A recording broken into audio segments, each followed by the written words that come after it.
안녕하십니까. 저는 수면의학과 내과를 전공하여 30년 이상 환자들을 진료해온 의사입니다. 오늘은 제 진료실에서 정말 많이 받는 질문 하나로 시작하겠습니다.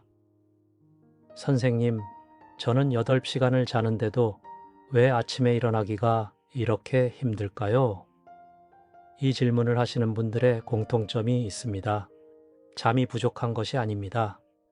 충분히 어떤 분들은 오히려 너무 많이 주무십니다. 그런데 아침에 눈을 뜨는 순간부터 몸이 청은망은입니다. 억지로 일어나도 오전 내내 멍합니다. 많은 분들이 이것을 수면 문제로 생각하십니다. 그래서 수면제를 찾으시거나 더 많이 자려고 하십니다. 분명히 말씀드립니다. 이것은 수면의 양이 문제가 아닙니다. 수면의 질, 그리고 몸 안의 다른 문제들이 원인인 경우가 훨씬 더 많습니다.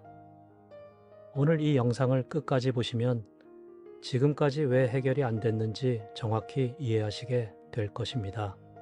자, 시작하겠습니다.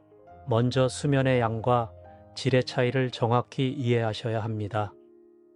우리가 자는 동안 수면은 여러 단계를 반복합니다. 얕은 수면, 깊은 수면, 그리고 렘 수면이라고 불리는 꿈을 꾸는 단계. 이 단계들이 약 90분을 주기로 반복됩니다. 이 중에서 가장 중요한 것이 깊은 수면입니다. 깊은 수면 중에 성장 호르몬이 분비됩니다. 몸이 회복됩니다. 뇌가 청소됩니다. 면역 시스템이 강화됩니다. 그런데 8시간을 자도 이 깊은 수면이 충분하지 않으면 몸이 회복되지 않습니다. 아침에 일어나도 피곤합니다. 자는 시간은 길었지만 실제로 회복은 이루어지지 않은 것입니다. 이것이 핵심입니다. 문제는 얼마나 오래 자느냐가 아니라 얼마나 깊이 자느냐입니다. 그렇다면 왜 깊은 수면이 이루어지지 않는 걸까요? 진료 경험을 바탕으로 가장 흔한 원인들을 말씀드리겠습니다. 첫 번째 원인입니다. 갑상선 기능 저하. 제가 진료실에서 가장 많이 발견하는 원인 중 하나입니다. 갑상선 호르몬이 부족하면 신진대사 전체가 느려집니다. 몸이 에너지를 제대로 만들지 못합니다. 충분히 자도 개운하지 않습니다. 아침에 몸이 납덩이처럼 무겁습니다. 갑상선 기능 저하와 함께 나타나는 증상들이 있습니다. 추위를 유난히 많이 타고 체중이 늘고 머리카락이 빠지고 피부가 건조해집니다. 이런 증상들이 함께 있으시다면 반드시 갑상선 검사를 받아보십시오. 두 번째 원인입니다. 수면 무호흡증. 자는 동안 숨이 멎었다 돌아오기를 반복하는 증상입니다. 환자 본인은 자고 있기 때문에 전혀 모르시는 경우가 대부분입니다. 그런데 이 수면 무호흡이 있으면 깊은 수면에 들어가는 순간마다 산소 부족으로 뇌가 각성합니다. 깊은 수면이 계속 방해받습니다. 8시간을 자도 실제로 깊은 수면은 거의 이루어지지 않습니다. 아침에 일어나기 힘들고 낮에 극도로 졸린 것이 특징입니다. 코를 심하게 고신다는 말을 들으신 적 있으십니까? 그렇다면 수면 무호흡증을 강력히 의심해야 합니다. 세 번째 원인입니다. 빈혈. 혈액 속 적혈구가 부족하면 몸 전체의 산소 공급이 줄어듭니다. 뇌와 근육이 산소 부족 상태가 됩니다. 자고 일어나도 피곤합니다. 몸이 무겁습니다. 특히 여성분들, 채식을 하시는 분들, 식사를 잘 못하시는 분들에게 빈혈로 인한 아침 피로가 많습니다. 네 번째 원인입니다. 비타민 D 결핍. 비타민 D가 수면의 질과 직접적인 관련이 있다는 것을 모르시는 분들이 많습니다. 비타민 D가 부족하면 수면 호르몬인 멜라토닌의 분비가 원활하지 않습니다. 깊은 수면에 들어가기 어렵습니다. 자고 일어나도 개운하지 않습니다. 50대 이상, 실내 생활을 주로 하시는 분들, 비타민 D 검사를 한번 받아보시길 권합니다. 5번째 원인입니다. 만성염증과 혈당 불안정. 몸 안에 만성염증이 있으면 수면의 질이 크게 떨어집니다. 또한 혈당이 자는 동안 급격히 떨어지면 뇌가 위험 신호를 보냅니다. 수면이 중단됩니다. 새벽에 자꾸 깨시거나 아침에 극도로 피곤하신 분들, 혈당 관리가 되고 있는지 확인해 보실 필요가 있습니다. 6번째 원인입니다. 부신 피로. 부신은 스트레스 호르몬인 코르티솔을 분비하는 기관입니다. 정상적으로 코르티솔은 아침에 가장 높게 분비되어 우리를 깨워줍니다. 그런데 만성적인 스트레스와 과로로 부신이 지쳐 있으면 아침에 코르티솔이 충분히 분비되지 않습니다. 알람이 울려도 몸이 일어날 준비가 안 된 상태입니다. 억지로 일어나도 오전 내내 멍하고 오후가 되어서야 겨우 정신이 드시는 분들. 이런 패턴이 있다면 부신 피로를 의심해 볼 수 있습니다.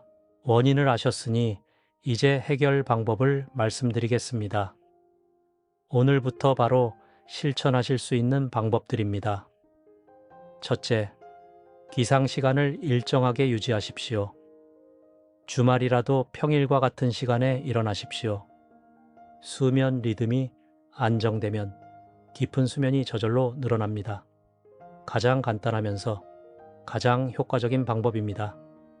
둘째, 아침 햇볕을 쬐십시오. 기상 후 30분 이내에 밖에 나가서 햇볕을 10분에서 15분 쬐십시오. 햇볕이 체내 시계를 초기화합니다. 코르티솔 분비가 활성화됩니다. 멜라토닌 분비 리듬이 정상화됩니다. 밤에 더 깊이 잘 수 있게 됩니다. 이 한 가지만 꾸준히 하셔도 2주 안에 아침이 달라지는 것을 느끼실 수 있습니다. 셋째, 취침 전 2시간은 스마트폰을 내려놓으십시오. 스마트폰의 청색광이 멜라토닌 분비를 억제합니다. 뇌가 낮이라고 착각합니다. 깊은 수면에 들어가는 시간이 늦어집니다. 취침 전 2시간, 스마트폰 대신 책을 읽거나 가벼운 스트레칭을 하십시오. 넷째, 저녁 식사를 일찍 마치십시오. 취침 3시간 전에는 식사를 마치십시오. 소화가 진행 중일 때는 깊은 수면에 들어가기 어렵습니다. 위장이 쉬어야 몸도 제대로 회복됩니다. 다섯째, 마그네슘을 챙기십시오. 마그네슘이 수면의 질을 높이는데 중요한 역할을 합니다. 깊은 수면을 돕고 근육의 긴장을 풀어줍니다. 시금치, 견과류, 바나나, 콩류 이런 음식들을 저녁에 드시거나 마그네슘 보충제를 취침 전에 드시는 것도 좋습니다. 오늘 말씀드린 내용을 정리하겠습니다. 아침에 일어나기 힘든 것, 수면의 양 문제가 아닙니다. 갑상선 기능 저하, 수면 무호흡증, 빈혈, 비타민 D 결핍, 만성염증과 혈당 불안정, 부신 피로. 이것들이 진짜 원인일 수 있습니다. 오늘부터 이것들을 실천하십시오. 매일 같은 시간에 일어나십시오. 아침 햇볕을 10분에서 15분 쬐십시오. 취침 2시간 전 스마트폰을 내려놓으십시오. 저녁 식사를 일찍 마치십시오. 마그네슘이 풍부한 음식을 드십시오. 아침이 개운해지면 하루가 달라집니다. 활기차게 시작하는 하루가 건강한 노후의 시작입니다. 제가 진료실에서 30년간 환자들을 통해 확인한 사실입니다. 오늘도 끝까지 함께 해주셔서 진심으로 감사드립니다. 도움이 되셨다면 좋아요와 구독으로 응원해 주십시오. 주변에 아침마다 힘들어하시는 가족이 계시다면 이 영상을 꼭 전해 주십시오. 다음 영상에서는 이런 이야기를 드리겠습니다.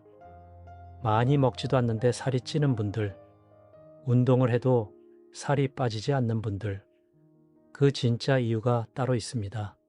다음 영상에서 천천히 말씀드리겠습니다. 건강하게 오래오래 함께 하십시오. 감사합니다.